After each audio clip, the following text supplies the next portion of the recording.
All right, there's Daniel Jones. Look at that performance. 14 for 19, 203 passing yards, a touchdown, and got the win in overtime in a hostile environment. Fans in the Superdome for the first time since 2019. The Saints in the Superdome for the first time this season due to Hurricane Ida. That was a big performance. Maybe that's one of the Sunday statements. We'll see. It's time to draft our Sunday statements. Mike Golic, you're up.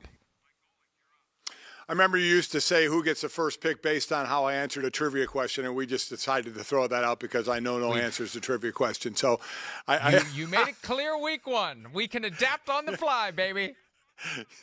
I appreciate that. My first draft pick is Andy Reid. Listen, I'll from inside of this, I've been friends with Andy Reid for a long, long time. And Andy Reid, the first coach to win 100 games with two different franchises. He had 140 wins in Philadelphia and just got his 100th with Kansas City. I was still always amazed how he kind of left Philly, I don't think fully appreciated for what he did because he didn't win the Super Bowl there. Got close to one time and got to some NFC championship games. I am just a fan of Andy Reid. I think he's a great guy.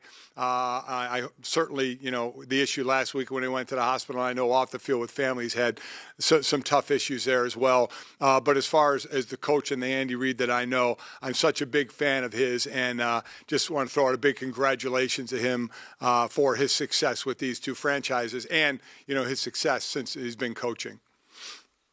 Yeah, and that really is a hell of an accomplishment. He was with the Eagles for a long time. It kind of felt like it had run its course, and he instantly landed in Kansas City and didn't miss a beat and has a Super Bowl championship. And the Eagles have one too, but I'd say right now the Chiefs are probably in better position than the Eagles, due in large part to the presence of Coach Reid. First one for me is the Buffalo Bills. Look, Mike, we're in this age of parity where every game feels like it can go either way. It's a bounce of a ball. It's a bad call. It's pass interference or not pass interference or this or that or whatever. Buffalo Bills are kicking ass last three games. They had that glitch week one that seems even more stunning given how they've performed and how the Steelers, who beat them at Highmark Stadium, have performed since then. But 35-0, 43-21, 40-0, two shutouts in the first four games. Yeah. Only the third team to do it since 1990, at a time when the game is completely skewed towards scoring. If my math is correct, and it rarely is, 118-21, they've outscored their opponents the last 3 weeks. We're looking for a dominant team. I'd say the Bills are a dominant team right now. I'd say the Bills right now, and we know it can change. We know it can change quickly, and they get the Chiefs on Sunday night, and we don't need to overhype that game. But the Bills look like the best team in the NFL right now. And I know it was the Texans, and they were up near Canada. Maybe we should have just relegated them to the CFL. But they're still an NFL team, and they beat them 40-0, and that's pretty damn impressive. I agree with you when people talk about, well, look who they played. They're an NFL team with NFL professionals. And I know some teams are better than others, but I'm with you. Remember, we talked about in week one, a team is different in week one than week 4 or week 5. Now, the Bills changed it pretty quickly, but they are absolutely on fire right now. And I am so looking forward to this matchup with Kansas City, but they are playing some great ball right now. My next draft pick will be, I want to draft the room that Bill Belichick and Tom Brady spoke in for 20 minutes. That's what I want. Because I went on this whole big thing earlier in the show about, listen, that's their business, and it is. I stand by everything I said. It's a private conversation. Not everything has to be tweeted or an Instagram story, or publicly in front of a microphone. It doesn't have to be. And I'm fine with this not being public to anyone unless one of them wants it to be, if they were to write a book later, which I don't see happening and diving into that. But on the other side, I will say, man, I'd like to know what that conversation was like. I would love to know what was said in there. I would love to know if it was just cordial, if it was just businesslike, or they went into a little bit. Did they have disagreements? They obviously did way back when, before he left. Now, way back when, did they discuss those? Was it all about now and going into the future? I would, though it's not my business, and I'm cool not knowing. I know I'd like to know, and I think everybody would like to know, and those two are the greatest kind of tease guys out there because they're never going to give you that information. Oh, absolutely. And I hope one of these days we get a tell-all from Tom Brady. We'll never get one from Bill Belichick, but there would be some interesting stuff in there. But that's a long way down the road, if ever. Next one for me is Joe Woods, the Browns defensive coordinator.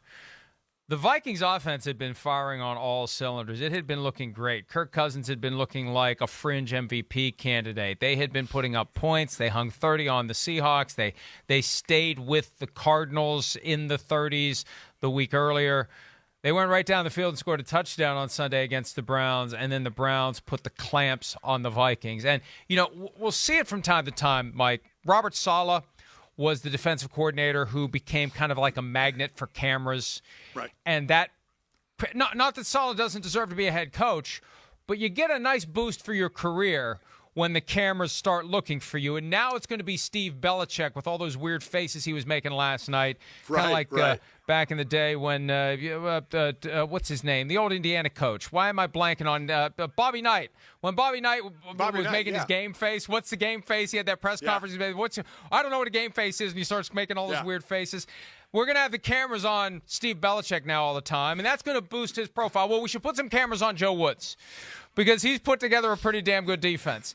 It's one thing to hold the Bears to 6 in Cleveland. It's quite another to hold the Vikings to 7 in Minnesota. And I thought Kevin Stefanski going back to Minnesota would be about cracking the code of the Minnesota defense with his offense. No, he only scored 14 points. It was about Joe Woods. All right, Sunday Statement Draft, round 3. Those are the first 2. Mike Golic, you're up.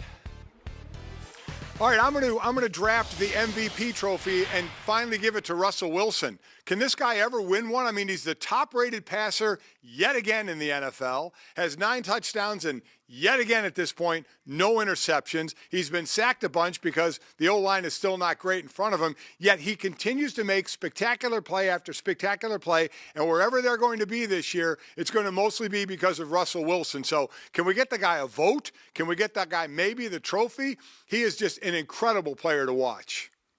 And they got the work cut out for him. Short week. They got the Rams coming up, a Rams team that is bruised after losing to the Cardinals. They were 5-0 last year. This year, at best, they're going to be 3-2 after 5 games if they can win on Thursday night. I'm going to stay in the NFC West. I'm going Cliff Kingsbury. Because, look, I had this guy right on the hot seat entering the season. The Cardinals change coaches fairly regularly. This was it. Up or out. Playoffs or bust. Toughest division in football. They're 4-0. And they ended an 8-game losing streak against the Rams, even though the Rams have Matthew Stafford as the upgrade over Jared Goff. Whatever the Cardinals did, it worked. 37-20 victory. Good for Cliff Kingsbury to get it done. Hi, I'm Mike Tirico, and thanks for watching. Make sure to hit subscribe for the latest news and highlights from NBC Sports.